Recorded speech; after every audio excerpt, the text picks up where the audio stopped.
ಎಲ್ರಿಗೂ ನಮಸ್ಕಾರ. ನಾನು ಚೆನ್ನಾಗಿದ್ದೀನಿ, ನೀವೆಲ್ಲರೂ ಚೆನ್ನಾಗಿದ್ದೀರಾ ಅಂತ ತಿಳ್ಕೊಂಡಿದ್ದೀನಿ. ಹೊಸಬರು ನನ್ನ ಚಾನಲ್ ನೋಡ್ತಿದ್ರೆ ದಯವಿಟ್ಟು ಸಬ್ಸ್ಕ್ರೈಬ್ ಮಾಡಿಕೊಂಡು ವಿಡಿಯೋ ನೋಡಿ, ಹಾಗೆ ಒಂದು ಲೈಕ್ ಕೊಡಿ.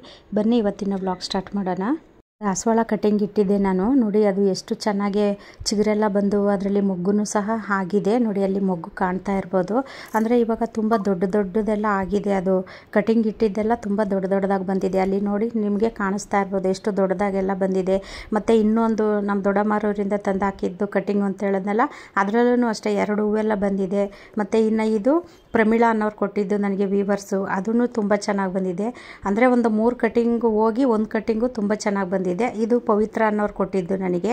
ಅಂದರೆ ಅವರೇ ಕಟಿಂಗ್ ಎಲ್ಲ ಇಟ್ಟು ಚಿಗುರು ಬಂದ ಮೇಲೆ ನನಗೆ ಕೊಟ್ಟಿದ್ದು. ಅದು ಒಂದು 2 ಗಿಡ ಮಾತ್ರ ಅವರು ಪವಿತ್ರ ಅವ್ರು ಕೊಟ್ಟಿರೋದು, ಇನ್ನು ಮಿಕ್ಕಿದ್ದು ಎಲ್ಲ ನಾನೇ ಕಟಿಂಗ್ ಇಟ್ಟಿರೋದು. ನೋಡಿ ಇದು ಡಬಲ್ ಪೇಟಲ್ಲು. ಅಷ್ಟು ಚೆನ್ನಾಗಿ ಚಿಗುರೆಲ್ಲ ಬಂದಮೇಲೆ ನಾವು ಈ ಥರ ಒಂದು ಲಿಕ್ವಿಡ್ ಎಲ್ಲ ಕೊಡಬೇಕು. ನೋಡಿ ಈ ಲಿಕ್ವಿಡ್ ರೆಡಿ ಮಾಡೋದಕ್ಕೆ ನಾನು ಇದರಲ್ಲಿ ಈರುಳ್ಳಿ ಸಿಪ್ಪೆ ಮತ್ತು ಆಲೂಗೆಡ್ಡೆ ಸಿಪ್ಪೆ, ಈ ಕೊತ್ತಂಬರಿ ಮತ್ತು ಇದೆಲ್ಲನೂ ನಾನು ಈ ವೇಸ್ಟ್ ಎಲ್ಲ ನಾನು ಕಲೆಕ್ಟ್ ಮಾಡಿ ಸ್ಟೋರ್ ಮಾಡಿ ಒಂದು ಫ್ರಿಜ್ಜಲ್ಲೂ ಸಹ ಇಟ್ಟಿದ್ದೆ. ಯಾಕೆಂದರೆ ಹೊರಗಡೆ ಇಟ್ಟರೆ ಸ್ವಲ್ಪ ಕೊಳ್ತೋದಂಗೆ ಆಗ್ಬಿಡುತ್ತೆ ಅಂದ್ಬಿಟ್ಟು ನಾನು ಫ್ರಿಜ್ಜಲ್ಲಿ ಕಲೆಕ್ಟ್ ಮಾಡಿ ಇಟ್ಟಿದ್ದೆ. ಇವಾಗ ಅದು ಸ್ವಲ್ಪ ಎಲ್ಲ ಜಾಸ್ತಿ ಆದಮೇಲೆ ತೆಗೆದುಬಿಟ್ಟು ನೋಡಿ ಒಂದು ಸ್ವಲ್ಪ ನೀರಲ್ಲಿ ಹಾಕ್ಬಿಟ್ಟು ನಾನು ನೆನೆಸ್ತಾ ಇದ್ದೀನಿ. ಇದನ್ನು ಒಂದು 3 ದಿನ ಇಟ್ಟರೆ ಸಾಕು. ಎಲ್ಲ ಚೆನ್ನಾಗಿ ನೆಂದು ಅದರಲ್ಲಿರುವಂತಹ ಸತ್ವ ಎಲ್ಲ ಬಿಟ್ಕೊಳ್ಳುತ್ತೆ. ಆವಾಗ ನಾವು ಈ ಚಿಗುರು ಬಂದಿರುತ್ತೆ ನೋಡಿ ಕಟ್ಟಿಂಗು, ಅದಕ್ಕೆ ಹಾಕಿದ್ರೆ ತುಂಬ ಚೆನ್ನಾಗಿ ಬೇಗನೆ ಚಿಗುರು ಬರುತ್ತೆ ಮತ್ತು ಬೇಗ ಹೂವೆಲ್ಲ ಬಿಡೋದಕ್ಕೆ ಅನುಕೂಲ ಆಗುತ್ತೆ. ನೋಡಿ ಇದು 3 ದಿನ ಆದಮೇಲೆ ನಾನು ತೆಗೆದು ತೋರಿಸ್ತಿದ್ದೀನಿ. ನೋಡಿ ಯಾವ ಥರ ಆಗಿದೆ. ಈ ಥರ ಅದು ಪರ್ಮೆಂಟ್ ಆಗಿರುತ್ತೆ. ಆವಾಗ ನಾವು ಇದನ್ನು ಗಿಡಗಳಿಗೆ ಹಾಕೋದ್ರಿಂದ ತುಂಬ ಚೆನ್ನಾಗಿ ರಿಸಲ್ಟೂ ಸಹ ಸಿಗುತ್ತೆ. ಇದನ್ನು ನೋಡಿ ಅದು ಚೆನ್ನಾಗಿ ನೆಂದಿದೆಯಲ್ಲ, ಕೈನಲ್ಲಿ ಈ ಥರ ಕಿವುಚ್ಕೊಂಡ್ರೆ ಅದರಲ್ಲಿರೋಂತಹ ಸತ್ವ ಎಲ್ಲ ಬಿಟ್ಕೊಳ್ಳುತ್ತೆ. ಚೆನ್ನಾಗಿ ಕೈಲೆಲ್ಲ ಕಿವುಚಾದ್ಮೇಲೆ ಒಂದು ಜಲ್ಡೆನಲ್ಲಿ ಸೋಸ್ಕೊಬೇಕು. ಅಂದರೆ ನಾನು ಇದನ್ನು ನೆನೆಸಿಡೋವಾಗ ನನಗೆ ಬಾಳೆಹಣ್ಣಿನ ಸಿಪ್ಪೆ ಸಿಕ್ಕಿರಲಿಲ್ಲ, ಹಂಗಾಗಿ ನಾನು ಅದು ಈರುಳ್ಳಿ ಮತ್ತು ಬೆಳ್ಳುಳ್ಳಿ ಸಿಪ್ಪೆ ಮತ್ತು ಆಲೂಗೆಡ್ಡೆ ಸಿಪ್ಪೆ ಎಲ್ಲ ನೆನೆಸಿ ಇಟ್ಟಿದ್ದೆ. ಇವಾಗ ಇದನ್ನೆಲ್ಲನೂ ನಾನು ಜಲ್ಡೆಲಿ ಸೋಸ್ಕೊತಾ ಇದ್ದೀನಿ. ನೋಡಿ ಈ ಥರ ಸೋಸ್ಕೊಂಡು ಅದು ವೇಸ್ಟ್ ಇರುತ್ತೆ ನೋಡಿ, ಅದನ್ನು ಏನು ಬಿಸಾಕೋದೇನು ಬೇಡ. ನಾನು ಅದನ್ನು ಯಾವ ರೀತಿ ಗಿಡಗಳು ಕೊಡ್ತೀನಿ ಅಂತ ಈ ವಿಡಿಯೋದಲ್ಲೇನು ಸಹ ತೋರಿಸ್ತೀನಿ. ನೋಡಿ ಇವಾಗ ಅದೆಲ್ಲ ಚೆನ್ನಾಗಿ ಸೋಸಿಟ್ಟಿದ್ದೀನಿ. ಇನ್ನು ನೆಕ್ಸ್ಟು ನಾನು ಅಕ್ಕಿ ಬೇಳೆ ತೊಳೆದಿದ್ದ ನೀರೆಲ್ಲ ನಾನು ಒಂದು ಬಕೆಟಲ್ಲಿ ಸ್ಟೋರ್ ಮಾಡಿ ಇಡ್ತೀನಿ ಅಂತಲೂ ಸಹ ಹೇಳಿದ್ದೆ. ಅಡುಗೆ ಮನೆಯಲ್ಲಿ ನಾನು ಒಂದು ಬಕೆಟ್ ಯಾವಾಗಲೂ ಇಟ್ಟಿರ್ತೀನಿ. ಯಾಕೆ ಅಂದರೆ ಈ ಥರ ನಾನು ಅಕ್ಕಿ ಬೇಳೆ ತೊಳೆದಿರೋ ನೀರು ಇದೆಲ್ಲನೂ ಸ್ಟೋರ್ ಮಾಡಿ ಇಡೋಕ್ಕೆ ಅಂತ ನಾನು ಇಟ್ಕೊಂಡಿರ್ತೀನಿ. ನೋಡಿ ಇದನ್ನು ಬಾಳೆಹಣ್ಣಿನ ಸಿಪ್ಪೆನೂ ಅಷ್ಟೇ, ಅದು ಈರುಳ್ಳಿ ಸಿಪ್ಪೆ ನೆನೆಸಿ ಇಡಬೇಕಾದ್ರೆ ನನಗೆ ಬಾಳೆಹಣ್ಣು ತಂದಿರಲಿಲ್ಲ ನಮ್ಮ ಮನೇಲಿ. ಅದಾದಮೇಲೆ ಬಾಳೆಹಣ್ಣು ತಗೊಬಂದರು, ಹಂಗಾಗಿ ಆ ಸಿಪ್ಪೆನ ನಾನು ಈ ಅಕ್ಕಿ ಬೇಳೆ ತೊಳೆದಿರೋ ನೀರಲ್ಲೇ ಹಾಕಿದ್ದೆ. ಅದು ಚೆನ್ನಾಗೇ ಕೊಳ್ತಿದೆ ನೋಡಿ, ಚೆನ್ನಾಗಿ ಅದರಲ್ಲಿರೋಂಥ ಸತ್ವ ಎಲ್ಲ ಬಿಟ್ಕೊಂಡಿದ್ದೆ. ಹಂಗಾಗಿ ಸ್ವಲ್ಪ ನಾನು ಕೈನಲ್ಲೂ ಈ ಥರ ಎಲ್ಲ ಕಿವುಚ್ಬಿಟ್ಟು ಅದನ್ನು ತೆಗೆದು ಇಡ್ತಿದ್ದೀನಿ. ಈಗ ನಾನು ಆವಾಗ ಈರುಳ್ಳಿ ಸಿಪ್ಪೆ ಮತ್ತು ಬೆಳ್ಳುಳ್ಳಿ ಸಿಪ್ಪೆ ಆಲೂಗೆಡ್ಡೆ ಎಲ್ಲ ನೆನೆಸಿ ಇಟ್ಟಿದ್ನಲ್ಲ, ಅದೇ ನೀರು ನಾನು ಇದರಲ್ಲೇ ಹಾಕ್ಕೊತೀನಿ. ಏಕೆಂದರೆ ಇದೆರಡು ಮಿಕ್ಸ್ ಮಾಡಿ ಗಿಡಗಳಿಗೆ ಕೊಡೋದ್ರಿಂದ ತುಂಬ ಚೆನ್ನಾಗಿ ಮೊಗ್ಗು ಬರುತ್ತೆ ಬೇಗ, ಮತ್ತು ಹೂವು ಸಹ ಬರುತ್ತೆ. ಬಾಳೆಹಣ್ಣಿನ ಸಿಪ್ಪೆಯಲ್ಲಿ ಪೊಟ್ಯಾಷಿಯಮ್, ಕ್ಯಾಲ್ಸಿಯಂ, ಮೆಗ್ನೀಷಿಯಮ್ ಇದೆಲ್ಲ ಹೇರಳವಾಗಿರೋ ಒಂದು ಬಕೆಟಲ್ಲಿ ಪ್ಲೈನ್ ನೀರನ್ನ ತಗೊಂಡಿದ್ದೀನಿ. ಆ ಪ್ಲೈನ್ ನೀರಿಗೆ ನಾನು ಇದಕ್ಕೆ ಒಂದು ಜಗ್ಗಷ್ಟು ನಾನು ಮಿಕ್ಸ್ ಮಾಡ್ಕೊತೀನಿ. ಯಾಕೆ ಈ ಪ್ಲೈನ್ ನೀರಿಗೆ ನಾನು ಮಿಕ್ಸ್ ಮಾಡ್ಕೊತಿದ್ದೀನಿ ಅಂದರೆ ಡೈರೆಕ್ಟಾಗೂ ನೀವು ಹಾಕ್ಬೋದು. ಅಂದರೆ ಇವು ಕಟ್ಟಿಂಗ್ ಚಿಕ್ಕದಿರುತ್ತಲ್ಲ, ಸ್ವಲ್ಪ ಹಂಗೆ ಡೈರೆಕ್ಟಾಗಿ ಹಾಕಿದ್ರೆ ಸುಟ್ಟೋಗೋ ಚಾನ್ಸೇ ಇರುತ್ತೆ. ಹಾಗಾಗಿ ನಾನು ಇದನ್ನು ಪ್ಲೈನ್ ನೀರಿಗೆ ಮಿಕ್ಸ್ ಮಾಡಿಕೊಂಡು ಸಹ ನಾನು ಹಾಕ್ತಾ ಇದ್ದೀನಿ. ಇದರಲ್ಲಿ ನಾನು ಬೆಳ್ಳುಳ್ಳಿ ಸಿಪ್ಪೆನೂ ಸಹ ಸೇರಿಸಿದ್ದೀನಲ್ಲ, ಸ್ವಲ್ಪ ಬೆಳ್ಳುಳ್ಳಿ ಸಿಪ್ಪೆ ಹೀಟ್ ಇರುತ್ತೆ, ಹಾಗಾಗಿ ಗಿಡ ಅಕಸ್ಮಾತ್ ಏನಾದರೂ ಸತ್ತೋಗುತ್ತೆ ಅನ್ನೋ ಭಯ ಇದ್ದೇ ಇರುತ್ತೆ ಅಲ್ವಾ. ಹಾಗಾಗಿ ನಾನು ಆ ಪ್ಲೈನ್ ನೀರಿಗೆ ಮಿಕ್ಸ್ ಮಾಡಿ ನಾನು ಹಾಕಿದ್ದೀನಿ. ನೋಡಿ ಇದು ಕಟ್ಟಿಂಗ್ ಇಟ್ಟಿದ್ದು ಎಷ್ಟು ದೊಡ್ಡದಾಗೆಲ್ಲ ಬಂದಿದೆ. ಇಷ್ಟು ಚಿಗುರು ಬಂದು ಇಷ್ಟು ದೊಡ್ಡದಾದ್ಮೇಲೆ ನಾವು ಈ ಥರ ಎಲ್ಲ ಲಿಕ್ವಿಡ್ನ ಕೊಟ್ರೇ ಅದರಲ್ಲಿ ಬೇಗ ಚಿಗುರು ಬಂದು ಹೂವೆಲ್ಲನೂ ಬರೋದಕ್ಕೆ ಸಾಧ್ಯ ಆಗೋದು. ಈ ಆಲೂಗೆಡ್ಡೆನಲ್ಲೂ ಅಷ್ಟೇ ಪೊಟ್ಯಾಷಿಯಮ್, ಕ್ಯಾಲ್ಸಿಯಂ, ಮೆಗ್ನೀಷಿಯಮ್ ಎಲ್ಲ ಹೇರಳವಾಗಿರುತ್ತೆ. ಹಾಗಾಗಿ ಆಲೂಗೆಡ್ಡೆ ಗಿಡಗಳಿಗೆ ತುಂಬಾ ಒಳ್ಳೆಯದು. ಅದರಲ್ಲೂ ಬೇಗ ಬೇರು ಬಿಡೋದಕ್ಕೆಲ್ಲ ತುಂಬಾ ಹೆಲ್ಪ್ ಆಗುತ್ತೆ.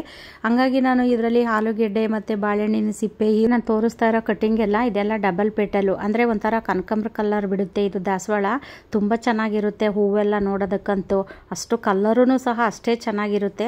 ಅಂದರೆ ಈ ಕಟ್ಟಿಂಗ್ ಎಲ್ಲನೂ ನಾನು ಸ್ವಲ್ಪ ಇನ್ನು ದೊಡ್ಡದಾಗಿದೆ ಇವಾಗ, ಅದನ್ನು ಬೇರೆ ಪಾರ್ಟ್ಗೂ ಸಹ ಶಿಫ್ಟ್ ಮಾಡಬೇಕು. ಏಕೆಂದರೆ ಅದರಲ್ಲಿ ತುಂಬ ಕಟ್ಟಿಂಗ್ ಎಲ್ಲ ಇಟ್ಟಿರ್ತೀವಲ್ಲ, ಹಂಗಾಗಿ ಅದು ಒಂದೊಂದು ದೊಡ್ಡದು ಬರುತ್ತೆ, ಒಂದೊಂದು ಚಿಕ್ಕದು ಇರುತ್ತೆ. ಆ ದೊಡ್ಡದು ಬಂದಿರೋದನ್ನೆಲ್ಲ ನಾವು ಬೇರೆ ಪಾರ್ಟಿಗೆ ಶಿಫ್ಟ್ ಮಾಡ್ತು ಅಂದರೆ ಅದರಲ್ಲಿ ಬೇಗ ಹೂ ಬರೋದಕ್ಕೂ ಸಹ ಅನುಕೂಲ ಆಗುತ್ತೆ. ಇದು ಬೆಟ್ಟದವರೆ ಗಿಡ ಅಂದರೆ ಪವಿತ್ರ ಅವ್ರು ನನಗೆ ಕೊಟ್ಟಿದ್ದು. ನೋಡಿ ಅದು ಎಷ್ಟು ಚೆನ್ನಾಗಿ ಚಿಗುರೆಲ್ಲ ಬಂದು ಎಷ್ಟು ದೊಡ್ಡದಾಗಿದೆ. ಇನ್ನು ಇದು ಮಳ್ಳೆ ಹೂವಿನ ಗಿಡ. ಈ ಮಳ್ಳೆ ಹೂವಿನ ಗಿಡನೂ ಅಷ್ಟೇ ಕಟಿಂಗ್ ಇಟ್ಟಿದೆ, ಅವು ಎಲ್ಲ ಚೆನ್ನಾಗಿ ಬಂದಿದೆ. ಇಷ್ಟು ಚೆನ್ನಾಗಿ ಕಟಿಂಗ್ ಬಂದಾಗ ನಾವು ಈ ಥರ ಎಲ್ಲ ಲಿಕ್ವಿಡ್ನ ಕೊಡ್ತು ಅಂದರೆ ಅದು ಇನ್ನೂ ಬೇಗನೆ ಚಿಗುರುತ್ತೆ. ಇದೂ ಅಷ್ಟೇ, ಇದು ದಾಸವಾಳ ಗಿಡ, ಇದನ್ನು ಪವಿತ್ರ ಅವರೇ ಕೊಟ್ಟಿದ್ದು ನನಗೆ. ನೋಡಿ ಅದು ಅಷ್ಟೇ, ಅದು ಮೊಗ್ಗೆಲ್ಲ ರೆಡಿ ಆಗ್ತಾ ಇದೆ ಅದರಲ್ಲಿ. ಅಂದರೆ ಅಷ್ಟು ಚಿಕ್ಕ ಗಿಡದಲ್ಲೇ ಮೊಗ್ಗೆಲ್ಲ ರೆಡಿ ಆಗ್ತಿದೆ ಅಂದರೆ ನಾವು ಈ ಥರ ಎಲ್ಲ ಲಿಕ್ವಿಡ್ ಕೊಟ್ಟರೆ ಅದು ಬೇಗ ಮೊಗ್ಗೆಲ್ಲ ಬಿಡೋದಕ್ಕೂ ಅನುಕೂಲ ಆಗುತ್ತೆ, ಮತ್ತು ಬೇರು ಬಿಟ್ಕೊಳೋದಕ್ಕೂ ಸಹ ಸಹಾಯ ಆಗುತ್ತೆ. ತುಂಬ ಜನದ್ದು ಒಂದೇ ಕಂಪ್ಲೇಂಟ್ ಆಗಿರುತ್ತೆ, ನಾವು ಎಷ್ಟೇ ಕಟ್ಟಿಂಗ್ ಇಟ್ಟರೂ ಬರೋದಿಲ್ಲ ಅಂತೀರಾ. ನೋಡಿ ನಾನು ಇದಕ್ಕೆ ಯಾವುದೇ ರೀತಿ ರೂಟಿಂಗ್ ಹಾರ್ಮೋನ್ ಪೌಡ್ರ್ ಆಗಲಿ ನಾನು ಏನು ಬಳಸಿಲ್ಲ. ಮಾಮೂಲಿ ನಾನು ಕಟ್ಟಿಂಗ್ ಯಾವ ರೀತಿ ಇಡ್ತೀನೋ ಅದೇ ರೀತಿಯೇ ಇಟ್ಟಿರೋದು. ಆದರೂ ನೋಡಿ ಎಷ್ಟೆಲ್ಲ ಚೆನ್ನಾಗಿ ಬಂದಿದೆ. ಮತ್ತು ಇದು ಗುಲಾಬಿ ಗಿಡನೂ ಅಷ್ಟೇ, ಅದು ಚಿಗುರೆಲ್ಲ ಬಂದಿದೆ. ನಾನು ಯಾವಾಗ ಕಟ್ಟಿಂಗ್ ಇಟ್ಟರೂ ಅಷ್ಟೇ ನಾನು ರೂಟಿಂಗ್ ಹಾರ್ಮೋನ್ ಪೌಡ್ರ್ ಆಗಲಿ ಚಕ್ಕೆ ಪೌಡ್ರ್ ಆಗಲಿ ಮತ್ತು ನಾನು ಯಾವುದೇ ರೀತಿ ನಾನು ರೂಟಿಂಗ್ ಹಾರ್ಮೋನ್ ಏನು ನಾನು ಡಿಪ್ ಮಾಡಿ ನಾನು ಕಟ್ಟಿಂಗ್ ಇಡೋದಿಲ್ಲ. ನಾನು ಡೈರೆಕ್ಟಾಗಿ ಇದೇ ರೀತಿಯೇ ಮಣ್ಣಲ್ಲೇ ಇಡೋದು. ಆದರೂ ನೋಡಿ ಎಷ್ಟೊಂದು ಚೆನ್ನಾಗಿ ಕಟ್ಟಿಂಗೆಲ್ಲ ಚಿಗುರು ಬಂದಿದೆ. ಅದು ಎಷ್ಟು ದೊಡ್ಡದೂ ಸಹ ಆಗಿದೆ. ಇದು ಡಬಲ್ ಕಲರು ಗುಲಾಬಿ ಗಿಡ. ನೋಡಿ ಅದರಲ್ಲೂ ಸ್ವಲ್ಪ ಒಣಗೋಗಿದ್ದಾವೆ, ಒಂದು ಸ್ವಲ್ಪ ಚಿಗುರೆಲ್ಲ ಬಂದಿದ್ದಾವೆ. ಅಂದರೆ ನಾವು ಬೇರೆ ಪಾರ್ಟಿಗೆ ಶಿಫ್ಟ್ ಮಾಡಬೇಕಾದ್ರೆ ಅದು ಒಣಗೋಗಿರೋದನ್ನು ತೆಗೆದುಹಾಕ್ಬಿಟ್ಟು ಶಿಫ್ಟ್ ಮಾಡ್ಬೋದು. ಈ ಕಟ್ಟಿಂಗ್ ಇಟ್ಟಿದ್ನಲ್ಲ ಅದರಲ್ಲೂ ಒಂದೆರಡು ಕಡ್ಡಿ ಸೊಪ್ಪೆಲ್ಲ ಬೆಳೆದಿತ್ತು, ಅದನ್ನು ಕಟ್ ಮಾಡಿದ್ದೀನಿ. ಹಿಂಗಿಟ್ಟು ಚೆನ್ನಾಗಿ ಚಿಗುರೆಲ್ಲ ಬಂದು ಸ್ವಲ್ಪ ದೊಡ್ಡದಾದ್ಮೇಲೆ ಈ ಥರ ಎಲ್ಲ ಲಿಕ್ವಿಡ್ನ ಕೊಡಿ, ತುಂಬ ಚೆನ್ನಾಗಿ ಅದರಲ್ಲಿ ಒಳ್ಳೆ ರಿಸಲ್ಟು ಬರುತ್ತೆ. ನೋಡಿ ಇದರಲ್ಲಿ ಅದು ಸುಮಾರು ಅಂದರೆ ಒಂದು 3-4 ಕಡ್ಡಿಗಳೆಲ್ಲ ಒಣಗೋಗಿದೆ, ಅದರಲ್ಲಿ ಒಂದೇ ಒಂದು ಕಡ್ಡಿ ಮಾತ್ರ ತುಂಬ ಚೆನ್ನಾಗಿ ಬಂದಿದೆ. ಅಂದರೆ ನಾವು ಇಷ್ಟು ಇಡೋ ಕಟ್ಟಿಂಗಲ್ಲಿ ಎಲ್ಲ ಬರುತ್ತೆ ಅಂತಲೂ ಹೇಳೋಕ್ಕಾಗಲ್ಲ, ಎಲ್ಲ ಹೋಗುತ್ತೆ ಅಂತಲೂ ಹೇಳೋಕ್ಕಾಗೋದಿಲ್ಲ. ಈ ಥರ ಒಂದೆರಡು ಕಟ್ಟಿಂಗ್ ಬಂದ್ರೂ ನಮ್ಗೆ ಎಷ್ಟೋ ಖುಷಿ ಆಗುತ್ತೆ ಅಲ್ವಾ. ಆ ಲಿಕ್ವಿಡ್ ಎಲ್ಲ ಸೋಸಾದ್ಮೇಲೆ ಅದು ವೇಸ್ಟ್ ಇರುತ್ತಲ್ಲ ನೋಡಿ, ಆ ವೇಸ್ಟ್ ಎಲ್ಲನೂ ತೆಗೆದು ನಾನು ಅದೇ ಒಂದು ಪಾಟಲ್ಲಿ ಒಂದು ಸ್ವಲ್ಪ ಮಣ್ಣೆಲ್ಲ ತೆಗೆದುಬಿಟ್ಟು ಅದರ ಮುಚ್ಚಿತು ಅಂದರೆ ಅದು ಚೆನ್ನಾಗಿ ಕೊಳ್ತು ಗೊಬ್ಬರನೂ ರೆಡಿ ಆಗುತ್ತೆ, ಗಿಡಗಳು ಹೆಲ್ದಿಯಾಗಿ ಬರುತ್ತೆ. ಇದು ಏನು ವೇಸ್ಟ್ ಏನೂ ಆಗೋದಿಲ್ಲ. ನೋಡಿ ನಾನು ಅದು ಗುಲಾಬಿ ಗಿಡಗಳಿಗೆ ಹಾಕ್ಬಿಟ್ಟು ಮಣ್ಣು ಮುಚ್ಚುತ್ತಾ ಇದ್ದೀನಿ. ಈ ಈರುಳ್ಳಿ ಸಿಪ್ಪೆ ಗುಲಾಬಿ ಗಿಡಗಳಿಗೆ ಹೇಳಿ ಮಾಡಿಸಿದಂತಹ ಗೊಬ್ಬರ, ಹಾಗಾಗಿ ನಾನು ಈ ಗುಲಾಬಿ ಗಿಡಗಳಿಗೇ ಹಾಕ್ತಾ ಇದ್ದೀನಿ. ಆ ವೇಸ್ಟ್ ಇತ್ತಲ್ಲ ಅದನ್ನು.